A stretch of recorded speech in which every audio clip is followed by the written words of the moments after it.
Good morning, fellas, and welcome back to My Prize Garage. My name is Matt, and as you can tell from the videos on my channel, I love me some game shows. The Price is Right is always on in my house when my family and I are home, so it's always been one of my favorites. And I've picked up on a lot of best practices from watching the show, as well as from hanging out with other game show fans and learning from them. This video is going to be the first in a two-part series, where I talk about some of the things you should and shouldn't do on The Price is Right. Today I'll take you through some of the pricing games, and another time we'll look at the other parts of the show. With all the games they play, there's countless things I'm not going to go over, but leave a comment if you want to see me talk about more of the games. I'll also leave a link to a blog about Price is Right strategy. It's got a lot of good info about every game, so I used it as a source for this video. Alright, let's get started. The pricing games might seem pretty simple on the surface, but there's quite a few secret rules and strategies the show won't tell you about. 10 chances unwritten rule is one of the most important to learn, because it turns what seems like a pretty hard game into a really easy one. Like, really easy. You have to write down the prices of 3 prizes, and you get 10 tries in total. The first prize has 2 digits, and you have 3 numbers to choose from.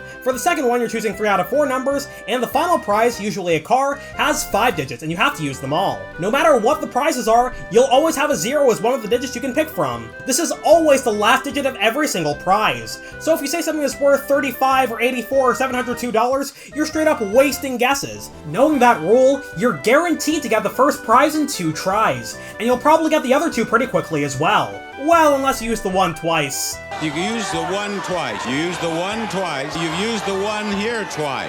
You've used the 1 twice. You've used the 1 twice, Joy. Anyway, you get up to 8 tries to win the car. And as long as you know how much cars cost, you have a very good chance of winning this game. One other thing to note, if you get a 5, it's usually not going to be the tens digit. So the first prize probably isn't $50, and the second prize probably isn't $8.50, for example. You know, one night I told my dad how to win 10 chances, and he was like, shouldn't they tell the contestants to always end in 0? See, here's the thing, if you know these rules, winning is virtually guaranteed. Everyone who follows the 0 rule wins the game. It becomes that easy. If they told you exactly how to game the system, they may as well have the contestant play from the driver's seat of the car, because it's going to be theirs in a second. It's technically possible to lose, but most contestants know full well most cars don't cost $80,000. Here's another game with a sneaky rule about what digits they use. In Cover Up, you're shown a car, and you have to price it by picking 1 digit from each column. The first digit has 2 options, the second digit has 3, all the way up to 6 for the last one. There are a couple things to keep in mind here. First off, you get multiple tries to get it right, and you keep going as long as you get at least 1 new number right each time.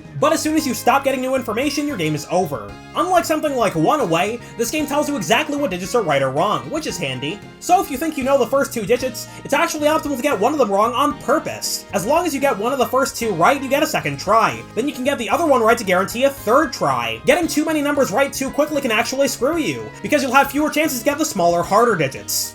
Speaking of the smaller digits, there's one that's almost always wrong. The topmost number in the last column usually isn't right, because people under 6 feet tall can't reach it easily. I'm 5'4", so let's just say I'm not complaining. The top number is only right about 3% of the time. So it's not a guaranteed strategy, but a good one to follow nonetheless. Ignoring that number gives you the best chance of success. For more game show videos like this, subscribe to My Prize Garage, and also feel free to join my Discord server, link in the description. Alright, next in line, I've got 3 numbers for you, 20, 30, 40. This is all you need to know for cliffhangers. In this game, you're shown 3 small prizes, and you have to guess their prices. If you get it wrong, this little fellow starts climbing up the mountain.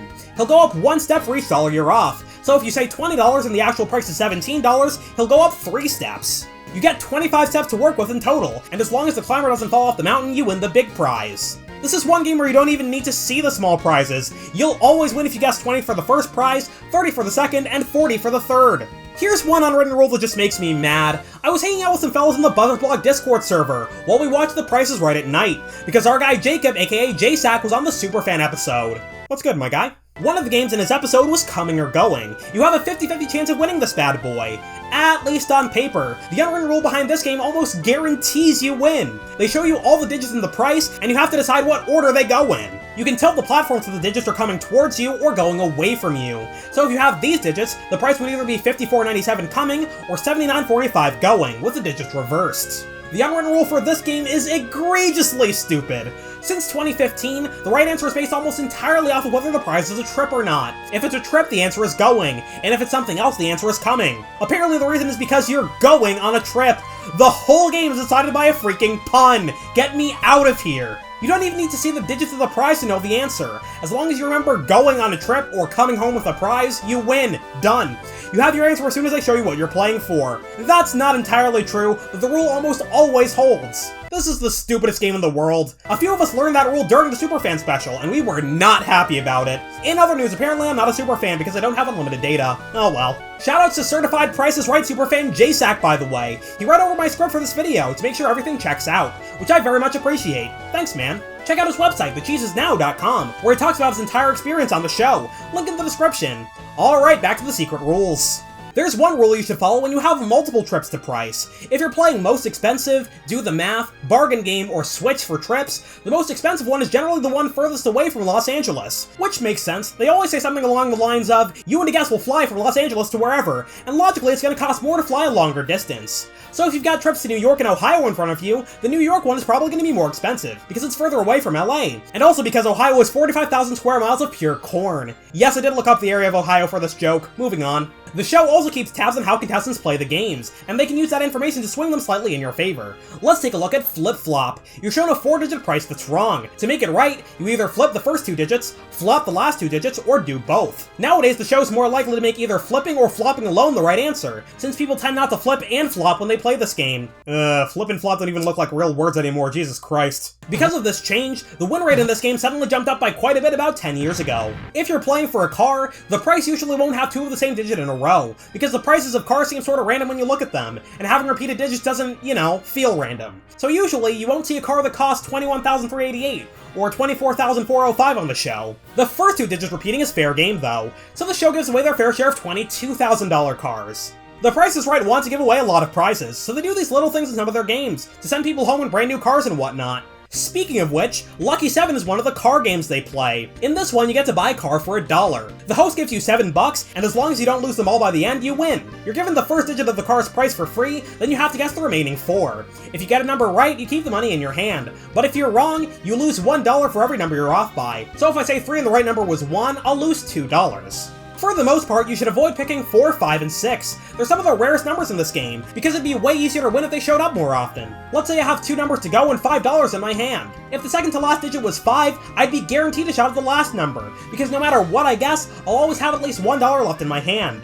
Oh yeah, by the way, the prices never have a 0 in them. That's another thing you should keep in mind. On the other hand, if that same digit were a 9, then I'm actually at risk of losing. If I pick a small number like 3, I suddenly owe Drew Carey $1. The cars in this game also tend to have more big digits in the price than small ones. So when in doubt, go for 7, 8, or 9, especially for the last digit. There is one situation where you should guess 5 though. If you have at least $5 left with 1 digit to go, you're guaranteed to win if you guess 5 on the last number. Because keep in mind, 0 isn't an option for this game. Other than that, you should avoid the middle numbers, because picking them will make you lose slowly. If you stick to the lowest and highest numbers, you either lose quickly or you win. Yeah, this is one of the harder pricing games on the show. Of course, there's a lot of games where there's not much strategy to speak of. Sometimes you just have to know the price. Take double prices, for example. They give you 2 prices and you have to pick the right one. And that's it. Well, for the most part. In the off chance you're playing for 2 of something, like a pair of scooters here, the right price will usually be an even number. These 2 prices end in 99 and 98, so Blake and Megan won by picking 62.98. But plenty of games just come down to knowing the prices. Race game, It's in the Bag, Triple Play, Pathfinder, a lot of games purely test how well you know prices. Although one thing I will say about Race Game, you're on your own for this one. During most games, contestants look at the audience to see what everybody else thinks, and that can be helpful, but in Race Game that's a colossal waste of time. You only have 45 seconds to work with, and you have to run back and forth to price everything, so you should be focused on getting as many guesses in as possible. Speaking of knowing the prices, that also comes in handy in Clock Game. You have 30 seconds to guess the prices of 2 prizes. You say a number, then the host tells you whether the actual price is higher or lower. You can guess as many times as you like before time runs out. And if you're on $1 Million Spectacular, well, let's just say good things might happen. Cynthia Acevedo was the only contestant ever to win $1 million from a pricing game. She got both prizes in Clock Game in under 10 seconds, thanks in part to getting the first one on her very first guess. $8.99. That's it! $8.99! Way on the nose! $1,400. Lower. $1,300. Lower. $1,000. I don't know. Lower. $8.99. Higher, higher. $9.99. That's it! $9.99! You want $1 million bucks! You want $1 million bucks! You want $1 million bucks! You want $1 million bucks! The best way to play this game is by taking it 1 digit at a time. get the 100th digit, then worry about the 10s and 1s afterwards. So you might start with 900, then if Drew says lower, go down to 800, 700, 600, 500, blah blah blah blah blah, till he says higher. Then look for the 10s digit, 550, 560, 570, 580, 590. There's kind of an unwritten rule here, but I don't know if I'd call it unwritten. Once you nail the first 2 digits, you don't have to say the entire number for your guesses. You can just say 1, 2, 3, 4, 5, 6, 7, 8, 9 rapid fire to get the 1s digit, since we already know the first 2 digits are 5 and 9. 750. Lower. 740. Higher. 741. 42, 43, 44, 44, 45, 46, 47, 48, 49. You have a story building. In my research for this video, one strategy I saw floating around for this game was to do a binary search. All the prizes in this game are between $500 and $1,000. So in a binary search, your first guess would ideally be the average of those numbers, which is 750. If Drew says higher, take the average of 750 and 1,000. If he says lower, take the average between 500 and 750. Rinse and repeat till you get the right price. This is technically the optimal way to play the game, but in practice it doesn't really work. A binary search is good for a computer, and maybe it would be okay for a human to use it in an untimed clock game, where you just had a limited number of chances to guess. But you're, on the clock, and calculating averages gets harder and harder the longer you go. Good luck averaging 625 and 688 mentally, on national TV, in a fraction of a second. I asked a bunch of friends to guess a number between 500 and 1,000 with no context, and most of them thought to do a binary search at first. But then when I told them, oh by the way, this is a game when the price is right, also you have 30 seconds, they realized that their method doesn't really work. Are there people in this world who could pull it off? Probably, but it's just easier to go digit by digit in this game. Or if you're this contestant, just yell out random numbers. 193. Higher. 540. Higher. 820. Lower. 700. Higher. 749.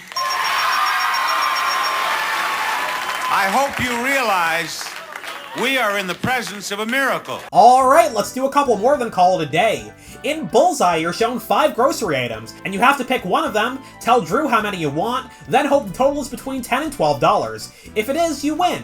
If not, try again. You get 3 chances to win this game. Sort of. We'll get back to that in a second. If you're wrong and the price is under $10, that prize goes on the board for later. But if it's over $12, it's off the board and you can forget about it. The magic number for this game is 2. The most expensive item in this game will usually be between $5 and $6. So if you ask for 2 of whatever you think costs the most, chances are you'll win. If you're wrong, that's alright, just try asking for 2 of something else. Even if you're wrong on all 3 of your guesses, you still have a 60% chance of winning this game with this strategy. There's also a hidden bullseye behind one of the 5 items. If you pick the hidden bullseye item and land it on the board, you win the game anyway. No prize has ever been worth more than $6, so if you ask for 2 of everything, you'll either win by hitting the big bullseye, or you'll have a 3 in 5 chance of finding the hidden one. You'll never go off the board if you ask for 2 of something, so it's a super safe strategy. Asking for 2 of everything gives you an 84% chance of winning this game. Well, at least on paper.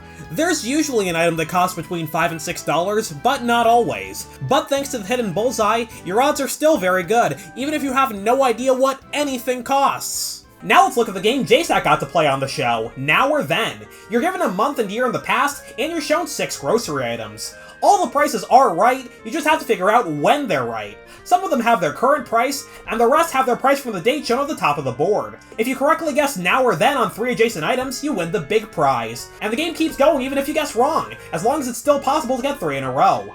This game is actually completely solved, because of that extra leeway and one other little tidbit. There will always be 4 now prices and 2 then prices on the board, so by following this flowchart, you can win 100% of the time. You can pause the video here if you'd like, but to summarize, start by picking 3 adjacent prizes and saying now for all of them. You're guaranteed to get at least 1 right answer, since there are 4 nows on the board. If you get all of the first 3 right, you win. If you get 1 out of 3, then you'll win by saying now for the other 3 prizes, because you would have already found both thens. If you get 2 right answers though, you have to do some detective work. To guarantee a win, you have to reveal every prize on the board in a specific order. First, take the 2 you already have right, then check the opposite side of the circle. So for example, if these 2 are right, you should try these 2 next. Specifically, you should say both of them are now. At this point, you've uncovered 5 answers, but you haven't won or lost yet. If you've already found both thens, the final item you haven't tried will be now. But if you haven't found both thens, you know the last item is then.